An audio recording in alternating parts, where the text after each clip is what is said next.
In Jeremiah 4, verse number 22, the prophet says this under the Holy Spirit's inspiration, "For my people is foolish." That's a pretty hard thing to say about your nation. Just fools. I mean, the fool hath said in his heart, "There is no God." That nation turned from God. "And have not known me, they are sottish children." That kids, you look at that word. That's your word of the week. Homeschoolers, the word of the week is sottish. You know what that means? Stupid. I mean, God's calling people stupid. And it's especially a word used in relation to habitual drunkenness. Imagine that for a tie-in based on this morning's message. A sottish person is one who is in a stupefied state, typically from excess consumption of alcohol. They're called sottish.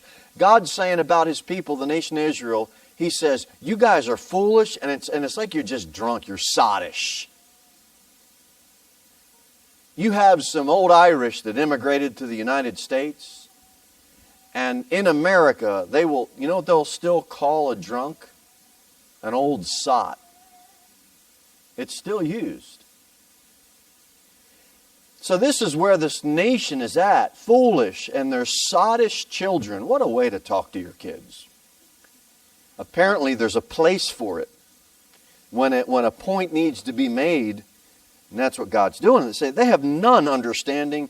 They're wise to do evil, but to do good they have no knowledge. Notice it says wise to do. Wisdom isn't necessarily found in knowing what is right. Wisdom is found in doing what is right. And they're doing the wrong thing. And here's what we need to understand here, and here's what this chapter is about, is God is taking His nation who has turned into a rebellious group of people, and He's letting them have it. And when we read Jeremiah chapter 4, we can understand where the nation is at, and we can understand that the chapters and Jeremiah and Israel's future, when we see prophecy about Israel, a lot of it is in its future. It's going to come. They're not going to stay rebellious, but right now they're in a state of rebellion, especially with this prophet. Okay? But just because you have a primary emphasis of future, that doesn't mean God's going to shift gears and give an application from something in the past. So let's keep reading in verse number 23, and we're going to read a little bit of verses here. It says, I beheld the earth, and lo, it was without form and void, and the heavens, and they had no light. I beheld the mountains, and lo, they trembled, and all the hills moved lightly. I beheld, and lo, there was no man, and all the birds of the heavens were fled. I beheld, and lo, the fruitful place was a wilderness, and all the cities thereof were broken down at the presence of the Lord and by His fierce anger. For thus hath the Lord said, the whole land shall be desolate, yet will I not make a full end. For this shall the earth mourn, and the heavens be black, because I have spoken it, I have purposed it, and I will not repent, neither will I turn back from it. You see verse 22, man, they're just rebellious, sottish, foolish people, no understanding, doing evil. Man, they're rebellious. And then it shifts into these verses that all talk about destruction. I mean, I think everybody that reads it can understand there's some destruction here. But here's the question we're going to ask this afternoon. What is this destruction referencing? Is it future or is it past? Some say regarding these verses, well, this is when the temple was destroyed and King Nebuchadnezzar, under his rule, and God's people were taken into captivity. But look at verse number 23. I beheld the earth, and lo, it was without form and void, and the heavens, and they had no light. I don't think the lights went out when the temple was destroyed under Nebi, do you? That didn't happen there, so it can't be there. And during that time, there was no, verse number 24 says, I beheld the mountains, and lo, they trembled, and all the hills moved lightly.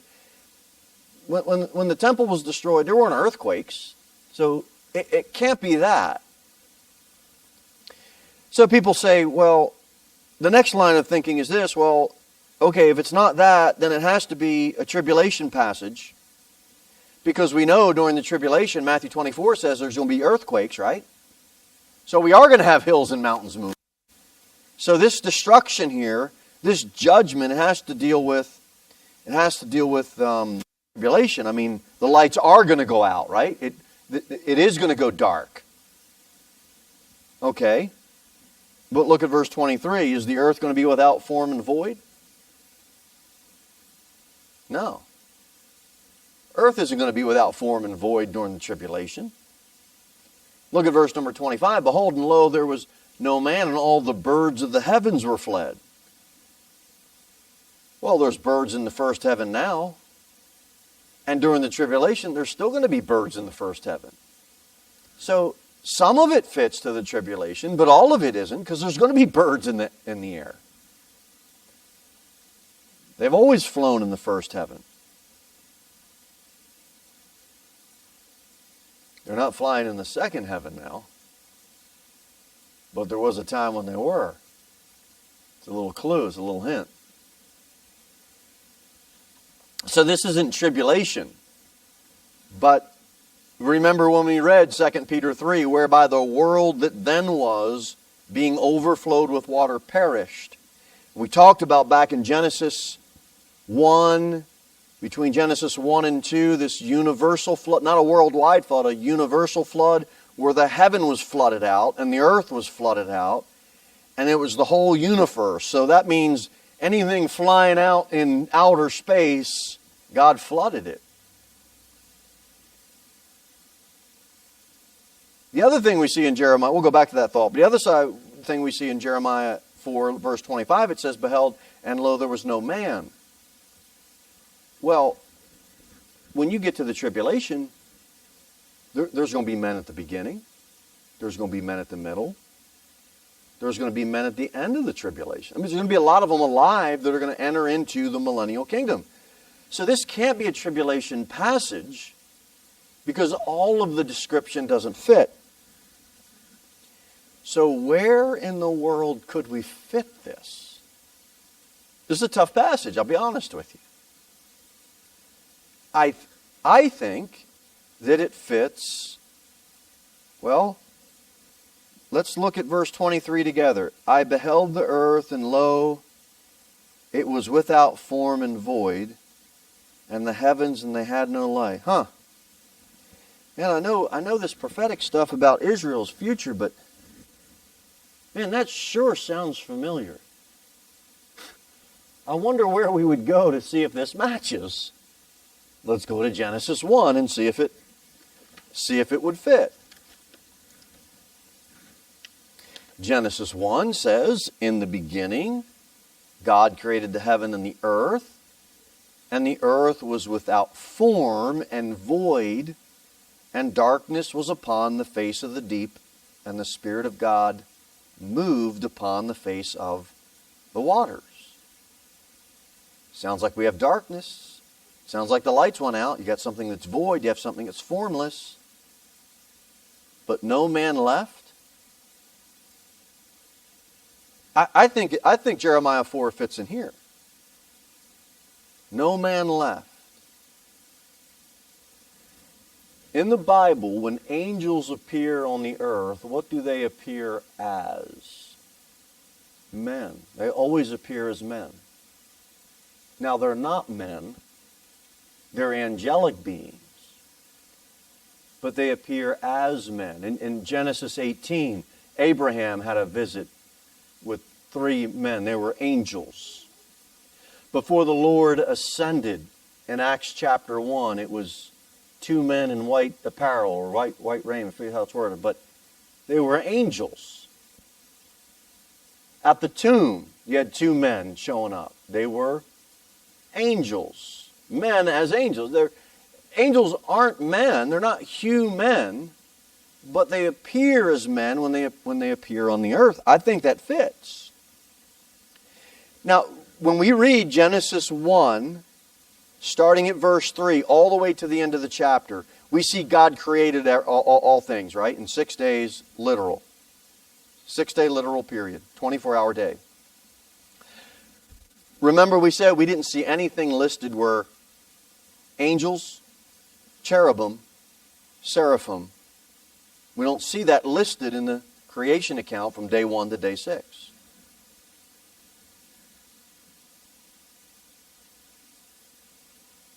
I think they were created before. I think God had a lot going on in eternity past, and He was very busy. Why don't we know more about this? Well, because the Bible is written for our learning, and it's related to us. So we only get glimpses of angels and cherubim and seraphim when it relates to us. Because it's a book for man. It's not a book for angels. Does it make sense?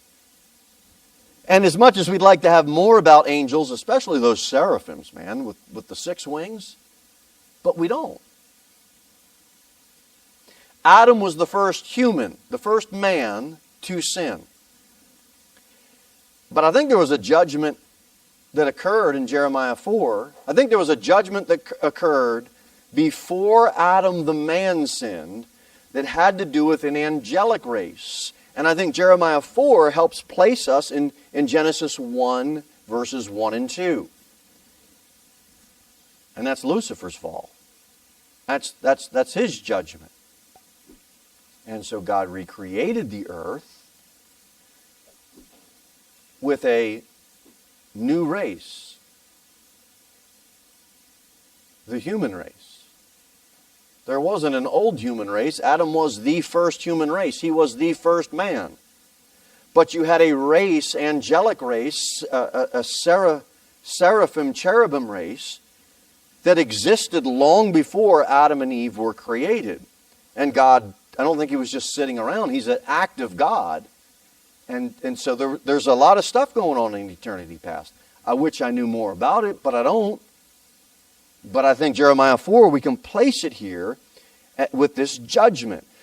We see darkness in the Bible. When you run darkness throughout the Bible, it's always a result of a judgment. It's never just God starts that way.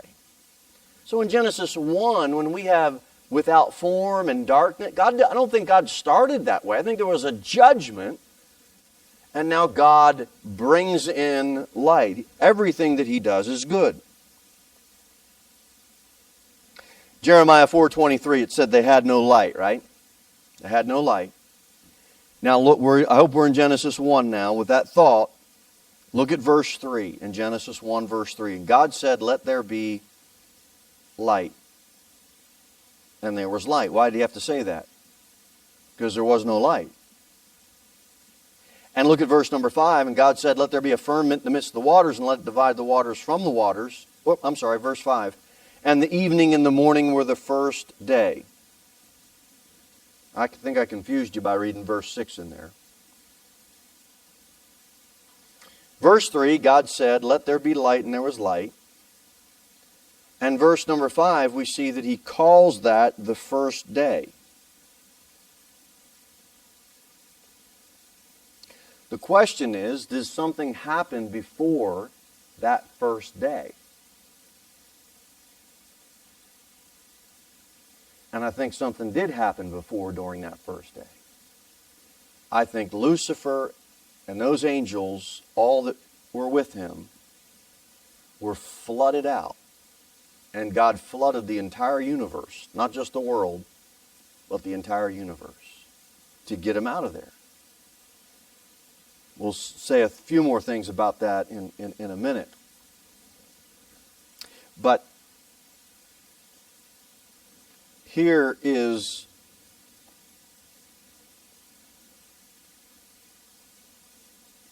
When did The Origin of Species come out, Danny? Was that 18 something? So, somewhere in there, in the 1800s, up to the mid-1800s, let's say it this way, most preachers preached there was a angelic race, Lucifer's fall, that God dealt with a universal judgment. And then the flood of Noah's day was a second flood of the human race that went wicked. But when Charles Darwin wrote The Origin of Species, he put out this false religion and false theory of evolution. And now Christians were starting to kind of backtrack and panic because they didn't want this idea of an old earth. They didn't want to be categorized in with somebody who was following Charles Darwin, because that Origin of Species was a big thing. So when you hear somebody say, well, the gap fact or the gap theory or the gap, you'll hear 3 different ways on that. People started to buckle back or shy back from that because Charles Darwin was teaching evolution, and Christians wanted to separate themselves as far as they could, and they thought that they'd be put in the same bucket as evolutionists, so they started to move away from that teaching.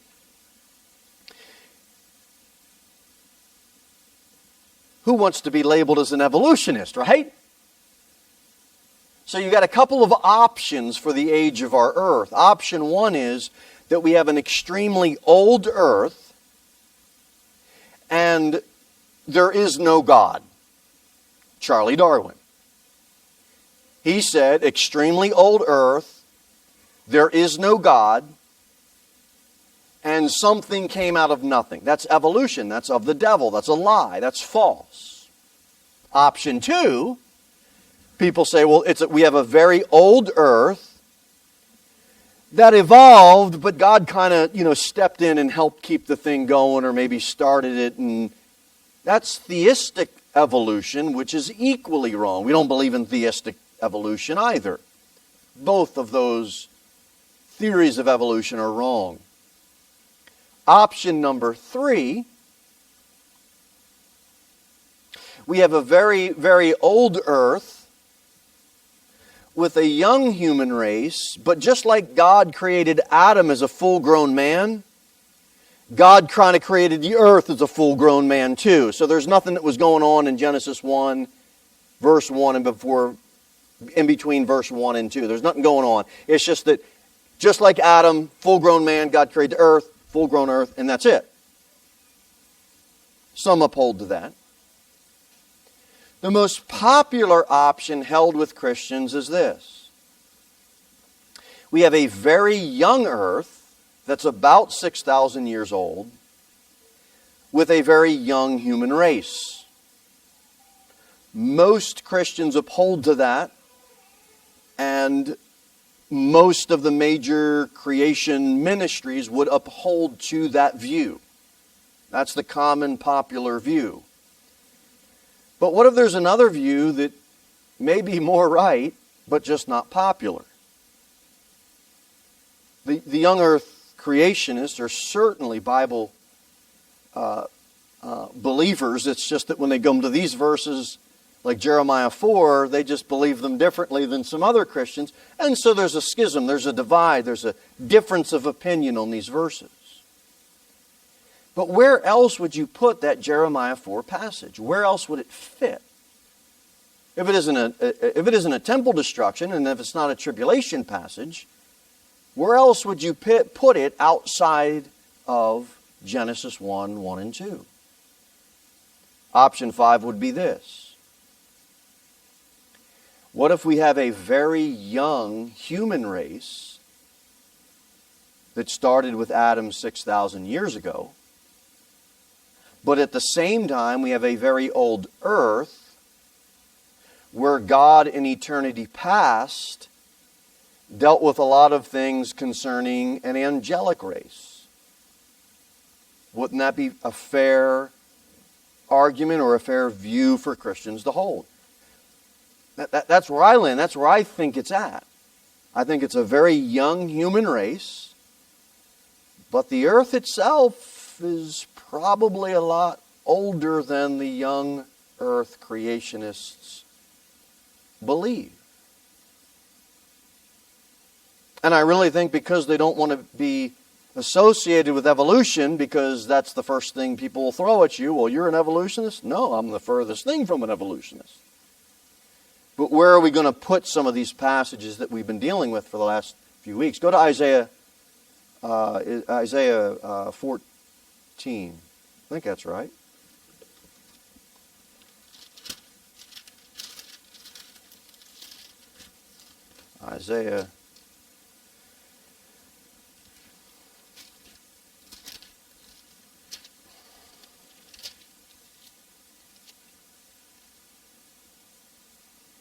Isaiah 14, look at verse number 12. How art thou fallen from heaven, O Lucifer, son of the morning? We know who we're talking about, right? How art thou cut down to the ground, which didst weaken the nations? Well, thou hast said in thine heart, I will ascend into heaven, and I will exalt my throne above the stars of God. I will sit also upon the mountain of the congregation, in the sides of the north. I will ascend above the clouds, heights of the clouds. I will be like the Most High. Everybody is familiar, if you're saved, with this passage. It's the I will passage. It's the pride passage. But he's ascending. So it sounds to me, if you're going to ascend past those things, where would he be? On the earth. If you're going to go past the clouds, where would Lucifer be? If you're going to go past the stars, if you're going to go past the heavens, if you're going to go past all of that, the starting place had to have been on the earth. So it sounds to me that God gave Lucifer dominion over the earth. He can go anywhere he wants. And he gave him dominion on the earth, and he's at the earth. He had dominion on the earth. And he even had the opportunity to just praise and worship God. He can transform himself, Lucifer, the angel of light, he can transform himself into an angel of light, but he's actually a cherub. And as an anointed cherub, cherubs covered the Ark of the Covenant. You see that in Exodus, but then you see the cherub around the throne of God, and they would sing, Holy, Holy, Holy. They'd praise the Lord. They would cover. I think we talked a little bit about that a couple of weeks ago. But Lucifer was the angel of angels, the cherub of cherubs, if you will. And God gave him about everything except the throne. You want to be on my earth? Go ahead. But that wasn't good enough for him. So in his heart, I will, I will, I will, I will. And pride wanted to take him to the top. By the way, if you want to move up in life, do it honestly, young people. Don't do it pridefully, because you're going to hurt not only yourself, you're going to hurt other people. If you try to rise to the top out of pride. Because you're going to have to do things wrong and dishonest. And you don't want to do that.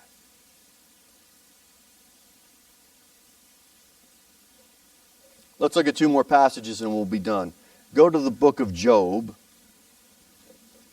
right before Psalms is the book of Job 22. Job 22.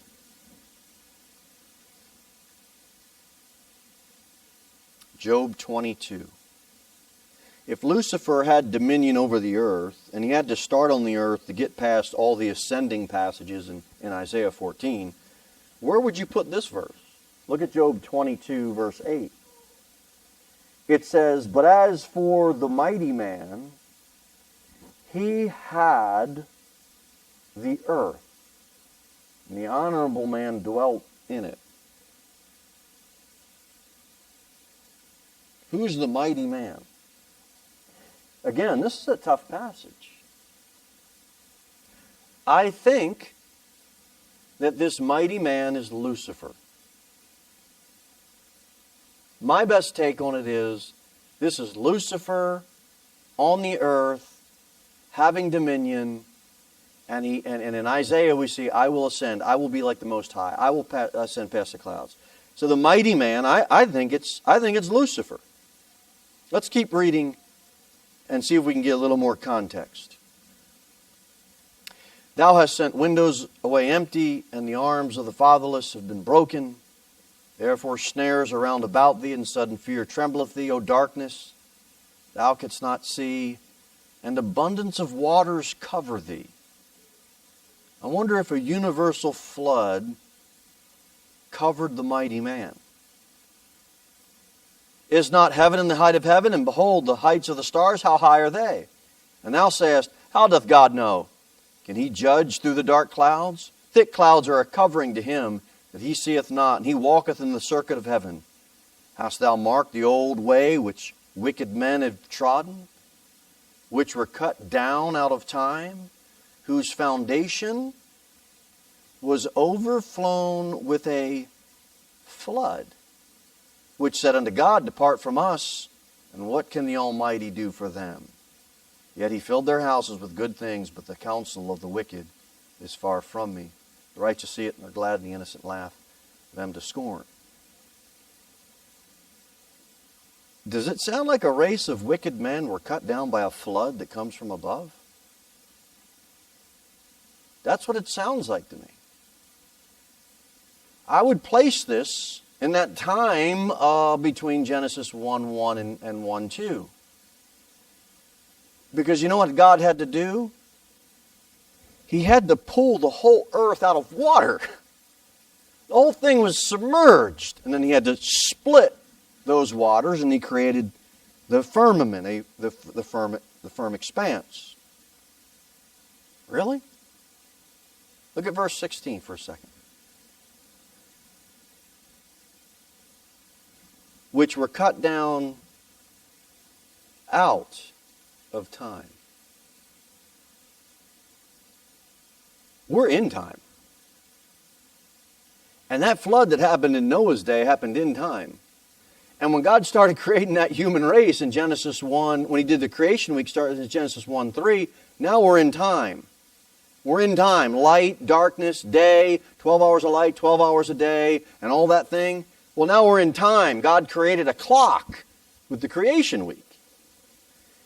But in Job 22, which were cut down out of time. Man, how can you be cut down out of time? You had to be out of time.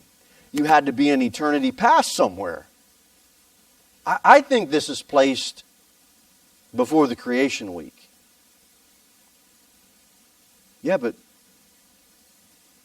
there's still an honorable man. In verse number 8. Look at it. Job 22:8. And as for the mighty man, all right, if that's Lucifer, but as for the mighty man, he had the earth. If the devil had the earth, if the Lord gave Lucifer that dominion on the earth, how does the honorable man dwell in it? And the honorable man dwelt in it. Who's the honorable man? I think that's Adam. I think. That's my best take on it, and here's why. Who was deceived, Adam or Eve? Eve was deceived. Adam was not deceived. So if he wasn't deceived, why did he partake? Because he's an honorable man. He was going to die for his wife. He knew it was wrong. But he wasn't deceived. Go to 1 Timothy 2. Go to 1 Timothy 2.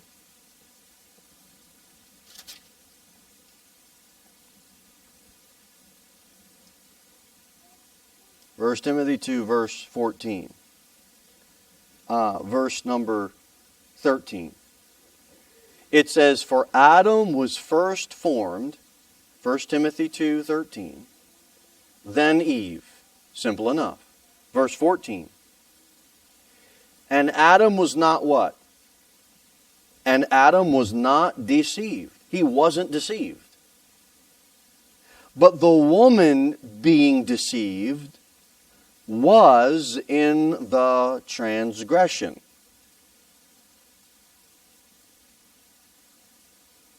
Adam knew exactly what was going on. That old serpent didn't deceive him. It deceived Eve. Look, Adam sinned before he sinned. In other words, what I'm trying to say is, he stood by and didn't say anything. He could have opened his mouth and said, no, honey, don't do that. But he didn't. But at the same time, Eve was the one who was deceived. Adam wasn't. Go to Genesis 3.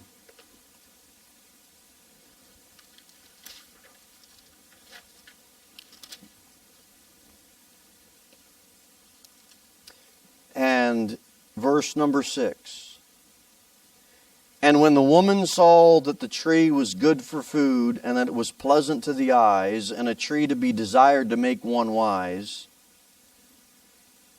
her husband, who was standing around, he stood up and he opened his mouth and he said, no, honey, don't do that. Nope, he didn't. He was afraid to say anything. And there's a lot of men that are in that position where they're afraid to say something to their wives, and they should. Because the man isn't deceived in a lot of these types of situations, but he's got to have enough guts to open his mouth and say something. And he can't worry about his wife lashing out at him. You just have to deal with that as a side item. You got to deal with that later. But you got to open your mouth and say something, and not worry about not getting a hot plate for dinner. You got to say something, man. But Adam didn't. He didn't say anything. He just stood by and he watched. So yes, he did just let his wife go into it. But also, yes, he wasn't deceived. So look, yeah, he's a sinner. Yeah, he plunged us all in sin. But I think the honorable part of Adam is he was willing to die for and with his wife. That's what I think. Now, what does all this have to do with Lucifer, a universal flood, if he had dominion on the earth and God had to flood out the heavens and the earth, and then Adam and Eve showing up in the garden? This. Why did the serpent show up in the garden? Why did Satan show up in the garden? I think because God flooded them out. And God then recreated something for another race. He recreated the earth for another race, and he made Adam and Eve, and he told Adam he's going to have dominion. And I think the reason why Lucifer showed up, why Satan showed up, is he wants his earth back. And he showed up to get his earth back. And all throughout the Bible, we're going to see the whole thing's a fight for a kingdom. God's going to come back and he's going to set up his kingdom. But in the meantime, Satan, he wants the kingdom. He wants the earth. He thinks it's rightfully his because God did give it to him at a time, but he wanted more, and pride was his downfall. God flooded them out, Adam and Eve. Now God created the human race. I believe we have a young race. I believe we got 6 days of literal creation. But then here comes that old serpent. Adam, Eve, I've come to take my earth back.